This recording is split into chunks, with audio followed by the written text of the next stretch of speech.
Mereka hancurkan sawah, mereka hancurkan sawah gandum makanan pokok kami. Mereka ingin membuat kami setengah mati, tapi kami tak akan meninggalkan negeri ini sampai satu saja, iskariman, hidup mulia, Palestina merdeka, au mut syahidan, atau mati sebagai orang yang syahid. Maka ada sesuatu yang mengerikan tapi sekaligus membanggakan. Pemerintah asing Amerika, Eropa mengadakan survei apa cita-cita anak Palestina. Di tempat kita cita-cita ingin menjadi dokter, cita-cita ingin menjadi advokat, cita-cita ingin menjadi pengusaha sukses. Tapi cita-cita anak Palestina lebih 90% cita-citanya ingin menjadi seorang yang mati syahid. Maka apapun profesinya, iskariman, kalau kau hidup, hiduplah mulia, au mut syahidan, kalau mati maka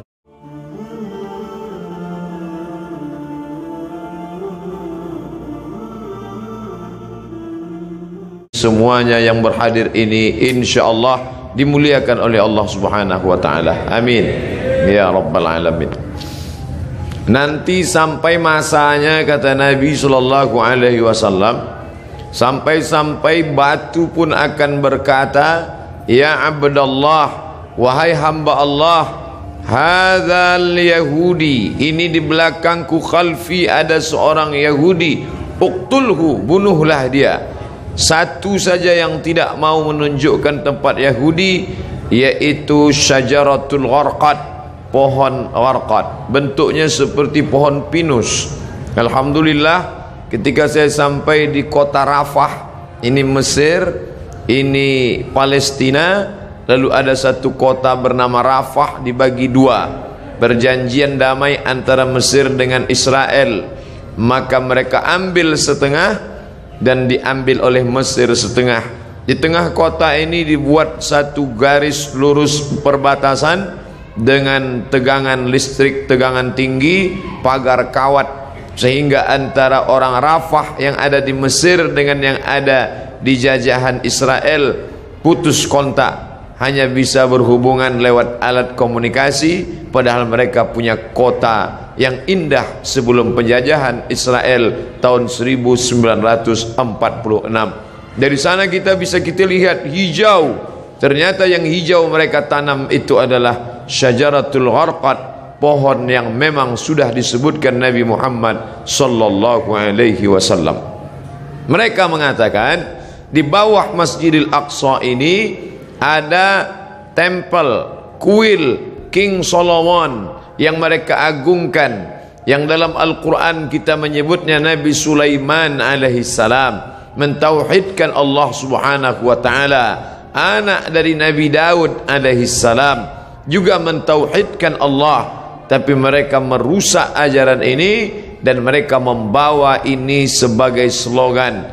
Oleh sebab itu ada seorang berkeluarga negaraan Perancis bernama Roger Jaraudi masuk Islam, bersyahadat, dan dia menulis buku bahwa Israel membangun negara berdasarkan mitos. Maka pemerintah menangkap Roger Jaraudi, dipenjarakan, tapi dia puas karena dia sudah mengungkap bagaimana kebatilan Israel.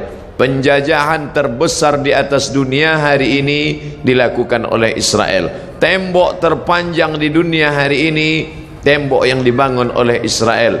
Sebenarnya di balik ini semua adalah Allah mau memperlihatkan kepada kita mana yang berjuang menegakkan agama Allah, mana yang diam saja. Bagi Bapak Ibu warga Jakarta yang mampu untuk berjihad, tapi tentu bukan jihad fisik, karena Israel lebih kuat daripada kita. Saya tidak ingin selesai saya tausiah khutbah tadi oleh kiai kita berapi-api, ditambah lagi ceramah Ustaz Somad, lalu selesai ini bapak-bapak mohon izin ke keluarga semuanya pergi ke Israel. Selesai ini besok kita baca koran, ada 3 warga Jakarta di Israel terbengkalai karena tidak dapat nasi uduk. Jihad yang kita lakukan bukan seperti itu. Apa yang bisa kita lakukan? Man jahaza ghazian faqad ghaza. Siapa yang sanggup mempersiapkan hartanya, ada namanya Sham Organizer, ada namanya Sahabat Al-Aqsa, cari nomor rekeningnya, kirimkan. Ada salah satu artis kita yang berangkat ke sana langsung. Mungkin dia punya finansial biaya yang luar biasa, badannya sehat, uangnya banyak, dia pergi ke sana untuk melihat langsung. Ada pula saudara kawan kita yang dengan hartanya, tolonglah, tapi andai tidak bisa, maka kiai kita melalui khutbah Jumat tadi mengajak kita berdoa, Allahumma ansur ikhwanana al-mujahidin al-mazlumina fi Palestin. Tolong saudara kami yang Allah yang teraniaya di Palestina. Orang-orang yang sekuler, liberal, iseng-iseng mulai mengetes ustaz. Kenapa ketika dulu Abrahah datang menghancurkan Ka'bah, Allah mengirim fa arsalna alaihim tayran ababil, kami kirim tayran ababil tarmihim bihijaratin min sijil, lalu mereka ditembak dengan peluru-peluru sijil, yaitu batu-batu dari neraka. Faja'alahum ka'asfim ma'kul, lalu mereka seperti daun-daun yang dimakan ulat. Mengapa itu tidak terjadi sekarang Ustaz? Perlu kita cermati sejarahnya. Zaman itu tidak ada orang beriman. Abdul Muttalib seorang laki-laki yang soleh sendirian, dialah yang memegang kunci Ka'bah. Abdul Muttalib punya anak Abdullah, Abdullah punya anak Muhammad sallallahu alaihi wasallam. Maka Abdul Muttalib datang membawa kunci Ka'bah, dia serahkan kepada Allah. Di pintu itu dia berkata, inna lihadzal baiti rabban yahmih, rumah Baitullah ini ada Rabb, pemilik, pencipta, pelindungnya, aku tak sanggup menjaganya, ya Allah jagalah dia. Zaman itu tidak ada orang beriman, tapi hari ini 2 miliar orang beriman. Asia Tenggara saja lebih dari 1,5 miliar. Indonesia, Malaysia, Brunei Darussalam, Moro, Patani Thailand Selatan. Maka ini sudah cukup. Belum lagi dari daratan India, Pakistan, Bangladesh, Myanmar, lalu kemudian 22 negara Arab yang terpecah dari mulai Yaman sampai ke Maghribi Maroko di Afrika Utara. Umat Islam yang tersebar di Eropa, imigran dari Jerman yang sudah ada di Jerman, imigran dari Turki hampir lebih 2 juta orang. Umat Islam tersebar banyak. Ini adalah tantangan bagi umat Islam, bagaimana menolong Masjidil Aqsa yang menjadi kiblat Nabi menghadap ke Masjidil Aqsa 18 bulan lamanya, 18 bulan 17 menghadap ke arah Masjidil Aqsa, sampai akhirnya turun ayat fawalli wajhaka syatral Masjidil Haram, hadapkan wajahmu ke arah Masjidil Haram.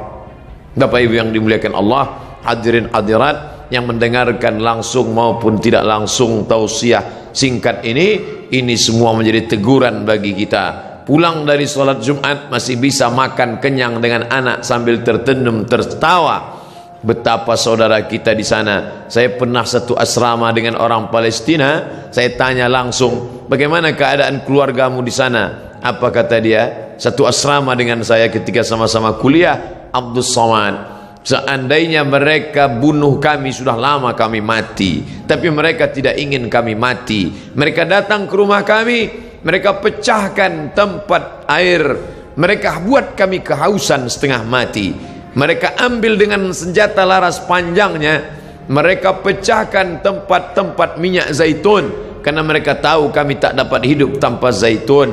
Mereka hancurkan sawah, mereka hancurkan sawah gandum, makanan pokok kami. Mereka ingin membuat kami setengah mati, tapi kami tak akan meninggalkan negeri ini sampai satu saja, iskariman, hidup mulia, Palestina merdeka, au mut syahidan, atau mati sebagai orang yang syahid. Maka ada sesuatu yang mengerikan tapi sekaligus membanggakan. Pemerintah asing Amerika, Eropa mengadakan survei, apa cita-cita anak Palestina. Di tempat kita cita-cita ingin menjadi dokter, cita-cita ingin menjadi advokat, cita-cita ingin menjadi pengusaha sukses. Tapi cita-cita anak Palestina lebih 90% cita-citanya ingin menjadi seorang yang mati syahid. Maka apapun profesinya, iskariman, kalau kau hidup, hiduplah mulia, au mut syahidan, kalau mati maka mati syahid. Maka pemerintah Mesir lewat masyarakat muslimnya membuat slogan mempertahankan makanan produk Islam, tidak membeli produk-produk dari Israel yang sekian persennya dibelikan untuk peluru membunuh saudara-saudara kita. Uangnya uang kita, kita yang memakai, dari deterjen sampai sikat gigi sampai tekstil sampai alas kaki, produk Amerika dan Eropa bekerja sama dengan lembaga Israel untuk membantai saudara-saudara kita. Alhamdulillah, di negeri yang kita cintai, Republik Indonesia, kita digalakkan untuk memakai produk sendiri, negeri asli sendiri, tidak ada kaitan dengan impor dan Israel. Maka kembalilah kepada produk-produk kita, karena sedikit banyak kita sudah menyumbang membeli peluru untuk menyobek jantung saudara kita. Ini bukan masalah nasionalisme. Orang yang berkata tidak ada hubungan kita dengan Palestina, itu murni hubungan konflik antara Palestina dengan Israel, maka dia tidak mengerti ajaran Islam.